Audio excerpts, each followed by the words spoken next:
Are Choksi Finserv के MD Deven Choksi जुड़ गए हैं। देवेन भाई, पहले तो बहुत शुक्रिया, wish you a very happy and prosperous new year. 2026 में बाजार में आप किस तरह के मूव देख रहे हैं सर? क्योंकि 2025 में मतलब गुजर गया, कुछ लोगों के पैसे बने, बहुत सारे लोगों के नहीं बने, जिनका स्मॉल कैप मिड कैप में एक्सपोजर रहा होगा। 2026 में क्या स्थिति होगी बाजार की और किस तरह की चाल आप एंटिसिपेट करके चल रहे हैं? तो भी नए साल की खूब खूब शुभकामनाएं। भगवान से प्रार्थना करता हूँ कि ये नया साल सबके लिए खूब फलदायी मिले, सबकी हेल्थ अच्छी रहे और आई थिंक आगे का समय पूरे देश के लिए और देशवासियों के लिए अच्छा बने रहा है, ऐसी मेरी प्रार्थना रहेगी। सो ओवरऑल आई थिंक जो 2026 का साल शुरू हो रहा है उसके अंदर प्रोमिसेस काफी है, क्योंकि एक तरफ आप बैकड्रॉप में देखें तो ये फाइनेंशियल ईयर 25-26 एक लैंडमार्क ईयर गिना जाना चाहिए। टैक्सेशन के अंदर जो बचत की गई है, करीबन 12 लाख रुपया की इनकम तक आपको टैक्स नहीं भरना है और करीबन आपका फैमिली ऑफ 4 रहता है तो approximately 48 to 50 lakhs of rupees की इनकम तक आप टैक्स नहीं भरते हो, which is a very significant amount of money in the hands of consumer. क्योंकि कंज्यूमर के हाथ में पैसा रहेगा तो I think he will be spending significantly. और जैसे गवर्नमेंट ने ट्रेंड को समझा है, उन्होंने जीएसटी के रेट के अंदर भी बदलाव किया और जीएसटी के रेट 2 रेट के ऊपर लाके स्थगित कर दिए गए। तो काफी हद तक with the rationalisation and the fall in the GST rate, मैं ऐसा समझता हूँ कि एक बार टैक्स कलेक्शन बढ़ेगा और दूसरी तरफ कंज्यूमर का स्पेंडिंग पावर बढ़ेगा। इंटरेस्ट रेट के दाम भी कम हुए हैं, इन्फ्लेशन कम हुआ है, तो ये पॉजिटिव फैक्टर गिने जाने चाहिए। इंडस्ट्रियल प्रोडक्शन बढ़ा है, जीडीपी का ग्रोथ बढ़ा है, ये पॉजिटिव फैक्टर गिने जाने चाहिए। नेगेटिव फैक्टर के अंदर जो रुपये की कीमत में घटा हुआ है, आई थिंक 90 के रुपीस के आसपास डॉलर के सामने रुपया है, एक थोड़ी चिंता का विषय है।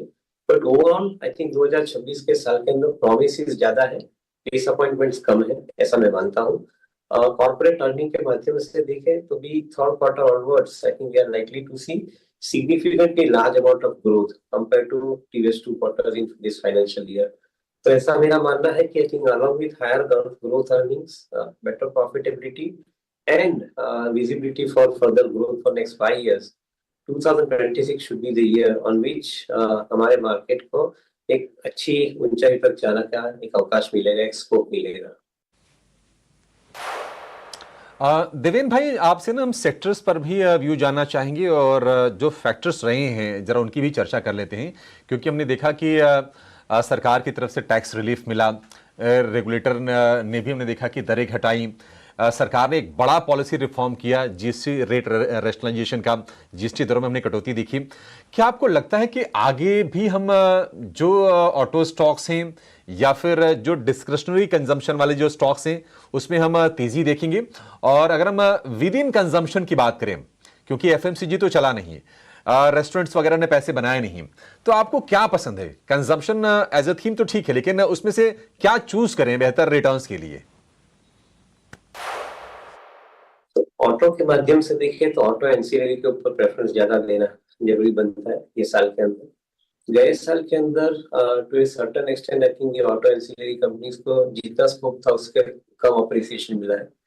मैं ऐसा समझता हूँ कि ऑटो एंसिलरी कंपनीज को 2026 के अंदर बेटर अप्रिसिएशन मिलना चाहिए, क्योंकि एक तरफ electrification of the vehicle is already happening to a greater extent, new generation of vehicles are coming in और 2026 के अंदर करीबन 35 नए मॉडल्स आ रहे हैं मार्केट के अंदर from different different manufacturers. So we believe that I think यहाँ पे ऑटो एंसिलरी का एक दौर अच्छा रहेगा। दूसरी तरफ रियल एस्टेट का कारोबार मेरे ख्याल से अच्छा रहेगा। जो रियल एस्टेट के अंदर रीडेवलपमेंट रिलेटेड प्रोजेक्ट्स जो लोग हैंडल कर रहे हैं, जो कंपनी हैंडल कर रही है, उनके लिए मेरे ख्याल से समय बेटर मिलना चाहिए, because I think there is a demand for premium to luxury to ultra luxury segment in the real estate. तो शायद ये डिस्क्रिशनरी पावर हाथ में से, स्पेंडिंग पावर हाथ में बढ़ने से मैं ऐसा समझता हूँ कि real estate would be another beneficiary into this entire thing. Interest rate के दाम कम होने के कारण एनबीएफसी और बैंकिंग के लिए भी आई थिंक मेरा ऐसा मानना है कि ग्रोथ ट्रेजेक्टरी बेटर रहेगी अगले साल के अंदर। और last but not the least, some of the commodity companies, particular metal commodities, हमें ऐसा लग रहा है कि मेटल एंड केमिकल कमोडिटीज के अंदर शायद यहाँ से आपको एक अच्छा ग्रोथ मिले। न्यू जनरेशन ऑफ इंडस्ट्रीज जो आ रही है इकोनॉमी के अंदर, उसके अंदर भी ग्रेजुअली आपको रिन्यूएबल और इसकी इकोसिस्टम के साथ में जुड़ी हुई जो कंपनियां हैं उनके लिए एक अच्छा स्कोप आपको मिलना चाहिए इन्वेस्टमेंट करने के लिए। सो एक सिलेक्टिव अप्रोच रख के आप इन्वेस्टमेंट कर सकते हैं ये साल के अंदर, ऐसा हम मानते हैं। ठीक है। सर, अब नए साल का मौका है, लोग पार्टी के मूड में तो रात से ही हैं और आज दिन भर हम देखेंगे कि सेलिब्रेशन होगा भी। तो एक जरा लाइटर नोट पर आपसे क्विक व्यू चाहेंगे, जो अल्कोहलिक बेवरेजेस वाली जो कंपनीज हैं, क्विक कॉमर्स है या फिर जो इंटरनेट प्लेयर्स हैं, क्योंकि मतलब ना मिक्स्ड रिटर्न्स मिले हैं 2025 में। उम्मीदें होती हैं लेकिन सारी उम्मीदें शायद पूरी हुई नहीं है। गोइंग अहेड, गोइंग इनटू 2026, इस साल में आप किस तरह के मौके देख रहे हैं स्पेस में? तो जो कंज्यूमर टेक कंपनियां हैं जिसके अंदर आप fintech, investech, health tech, logistech, gaming companies, media tech, edutech, I think ये जो क्षेत्र के अंदर ये जो कंपनियां हमारे मार्केट के अंदर लिस्ट हुई है, करीबन I think significantly large portion of new generation of companies have been listed in last 1.5 to 2 years time. मैं ऐसा समझता हूँ कि this companies are on its own merits, I think have got good amount of runway ahead for sure. But at the same time उनकी जो valuations है वो valuation शायद थोड़े इतने हेल्दी नहीं है। They are actually I think quoting at a significantly large amount of premium valuation. तो शायद ये चीज थोड़ी बीच में आपको रुकावट दे सकती है। बट कोई भी कारण सर ये वैल्यूएशंस के अंदर मॉडरेशन आता है, करेक्शन आता है, रेशनलाइजेशन होता है, तो शायद I think consumer tech companies के लिए भी एक अच्छा समय मिलना चाहिए, ऐसा मैं मानता हूँ। But that will be very selective approach, हम लोग उसको जनरलाइज नहीं करेंगे, क्योंकि जनरलाइज करने से आप शायद गलत डायरेक्शन के अंदर एंटर हो जाओगे। These are some of the platform-based companies which have got future ahead, but at the same time, I think they have to make money. If they are not making money, probably I think that will not be a good investment in the portfolio. Sir, अगर हम valuations की बात करें तो हम देख रहे हैं कि आईटी स्टॉक्स की काफ़ी ज़्यादा पिटाई हुई और मिड कैप्स तो थोड़े से कम गिरे, लेकिन जो लार्ज कैप में टीसीएस, इन्फोसिस, एचसीएल टेक, विप्रो हमने देखा कि 20-25% टूटे। हालांकि लोअर लेवल से थोड़ी बहुत बाइंग आई है, वैल्यूएशंस रीजनेबल हो गए हैं। आपकी राय क्या है अब 2026 में इन कंपनीज को लेकर, क्योंकि रुपया वीक हुआ है, एआई को लेकर डिसरप्शन काफी ज्यादा है, लेकिन अच्छी चीज यह है कि तमाम कंपनीज की तरफ हमने देखा है कि या तो एआई को लेकर उन्होंने टाई अप्स किए हैं या फिर आर्टिफिशियल इंटेलिजेंस को लेकर उन्होंने इन्वेस्टमेंट्स कमिट किए हैं, तो कंपनियां थोड़ी गंभीर दिखाई तो दे रही हैं। क्या आपको लगता है कि यहां पर वैल्यू हंटिंग के मौके बनेंगे?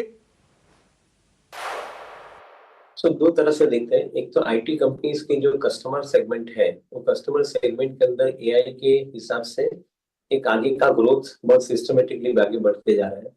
पहले डिपेंडेंसी कोडिंग के ऊपर थी, आज के अंदर डिपेंडेंसी कोडिंग से ज्यादा डिपेंडेंट है सॉल्यूशन के ऊपर। So those companies which are providing the impact, the solutions, I guess I think they are relatively better off. तो इंडियन आईटी कंपनीज जो सर्विस ओरिएंटेड मॉडल रखती है, उनके एआई एडॉप्शन के साथ में उनका जो कोडिंग का जो वर्क है वो कंपैरेटिवली ईज आउट होते जा रहा है। So the low end of the skill is possibly finding its way out from Indian IT companies, and I think some of the high end skills जो AI के साथ में जुड़ी हुई है, वो स्किल के अंदर I think these companies are performing better. Fortunately, the front run IT companies, the top end of the IT segment, in TCS, Infosys kind of companies, they are not quoting expensive. और downside risk उसके अंदर कम होने के कारण मेरे ख्याल से 15 से 20% का अप्रिसिएशन का एक पॉसिबिलिटी उसके अंदर आप रूल आउट नहीं कर सकते हो। तो selectively one will have to view the business, but I believe that I think the opportunity will be there for some of the large cap companies at this point of time. Devendra sir, defence शेयरों को लेकर आपसे view जानना चाहेंगे, और ये view इसलिए भी जरूरी है क्योंकि बजट अब नजदीक है। हम देखेंगे कि नज़र रहती है कि क्या कैपेक्स निकल के आता है। वैसे तो साल भर हम ये देखते हैं कि डीएससी की तरफ से एक्विजिशंस वाले चीज़ें आती रहती हैं। अभी हाल में हमने देखा कि करीब 80,000 करोड़ रुपए के आसपास के प्रस्तावों को डिफेंस एक्विजिशन काउंसिल ने मंजूरी दी है।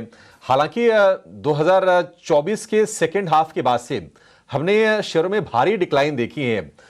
आपकी राय क्या होगी डिफेंस कंपनीज को लेकर? क्या आपको वैल्यू दिखाई दे रही है?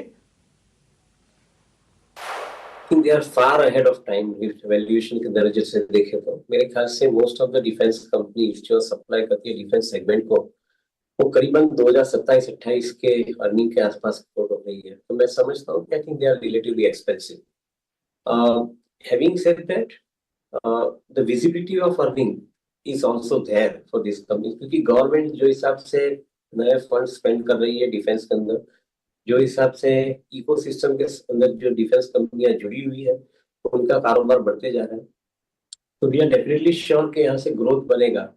वैल्यूएशन स्पीक आउट हो चुके हैं, तो शायद मैं नहीं मानता हूँ कि इमीडिएटली किसी के अंदर आपको एक अपॉर्चुनिटी है. मेरे ख्याल से this companies are good companies but expensive valued at this point of time. We will have to wait in my viewpoint I think till the time market gives a corrective price. 2025 के अंदर काफी हद तक defence companies के अंदर price correction हुआ है, but फिर भी मैं मानता हूँ कि this is not sufficient. I think अगर एक डिफेंस कंपनी जो अपने सप्लाई के अंदर 15 से 20 का ग्रोथ फैक्टर करती है और अगर वो 50, 60, 70% के वैल्यूएशन के आसपास कोट कर रही है, तो शायद we are paying at least 30-40% additional premium to this company. So मैं मानता हूँ कि थोड़ा वेट करना पड़ेगा for some of these companies, though the business prospects will remain brightened for next 5 years. Valuations are actually dampener at this point of time. Devendra sir, जो export oriented जो economy हमारी है, स्पेशली अगर हम यूएस फेसिंग अगर हम stocks की बात करें, तो अमेरिका में जो टैरिफ इंप्लीमेंट हुआ भारतीय इंपोर्ट पर, उसके चलते काफ़ी ज़्यादा अनिश्चितताएं रही हैं. अब यहाँ से आपकी राय क्या होगी, क्योंकि वो अनिश्चितता के बादल छंटते हुए दिखाई तो दे नहीं रहे, क्योंकि अभी तक ट्रेड डील हुई नहीं. हालांकि फार्मा उसके दायरे से बाहर है, लेकिन ऑटो हो गया, टेक्सटाइल हो गया, ऑटो का हमारा एक्सपोर्ट थोड़ा सा लिमिटेड है, बट एक थोड़ी सी ना चिंताएं रही हैं इन सेक्टर्स को लेकर जो एक्सपोर्ट वाली हैं. आपकी राय sir? Well, I think it is a little ambitious call कि टेक्सटाइल के अंदर और फार्मा के अंदर आपको एक रैली मिले, क्योंकि मैं नहीं मानता हूँ कि फार्मा को कोई एडवर्स इम्पैक्ट अभी तक हुई है यूएस के टैरिफ के हिसाब से. Yes, I think the stock price have remained slightly subdued and corrected, but fundamentals of the pharma companies have not got affected. They are regularly selling what they used to sell, और उसका जो growth rate है वो continue to रहे. So I think there is no second thought on this aspect that this will continue with or without tariff related requirement, I think, which we are asking for. Of course, I think the tariff is an overhang on the currency. Currency काफी हद तक weak हुई है because of I think this particular overhang. अगर यहाँ पे ये overhang resolve होता है तो currency शायद आपको 87 के आसपास वापस आके मिलेगी, ऐसा मैं मानता हूँ. And that could be I think a stable level of rupee to a dollar in the 2026 year. So मेरा ऐसा मानना है कि more than the sectoral impact at this point of time, it is a sentimental impact I think which is required to be cleared out, because if this sentimental impact gets cleared out, probably the currency movement जो misbehave किया है currency ने वो शायद correct हो सकता है. At the same time, I think जो अगर threat जो हम गिनी जाने चाहिए उसके अंदर जो precious metals है, bullion metals particularly commodities like silver, जिसकी requirement even for manufacturing chips and even for data centre related application के लिए भी हो रही है. मैं ऐसा समझता हूँ कि आई थिंक ज्यादातर फंड्स इक्विटी में से वो क्षेत्र में पार्क हुए हैं. अगर यहाँ पे अनसर्टेनिटी का माहौल कम होता है, यानी सप्लाई साइड का स्क्वीज का सिचुएशन कम होता है, तो शायद मैं ऐसा मान के चलता हूँ कि थोड़े बहुत मॉडरेशन प्राइस में आएंगे सिल्वर और गोल्ड के अंदर, and that will benefit the equity because funds बाकी इक्विटी में डाइवर्ट होने शुरू हो जाएंगे. So overall, I think US tariff related subject connected with all other areas. मेरा ऐसा मानना है कि tariff related situation should get resolved sooner than later, as early as in February 2026. ऐसा हम मान के चलते हैं. ठीक है देवेंद्र सर, बहुत शुक्रिया हमें समय देने के लिए और नए साल पर हमसे बातचीत करने के लिए, और हमारे साथ हमारे जो तमाम दर्शक हैं, जो इन्वेस्टिंग जो कम्युनिटी है, उनका मार्गदर्शन करने के लिए और अपने अनुभव के निचोड़ से उनके ज्ञान की वृद्धि कराने के लिए भी थी. Thank you so much. आज आप हमारे साथ जुड़े हमारे चैनल पर सर.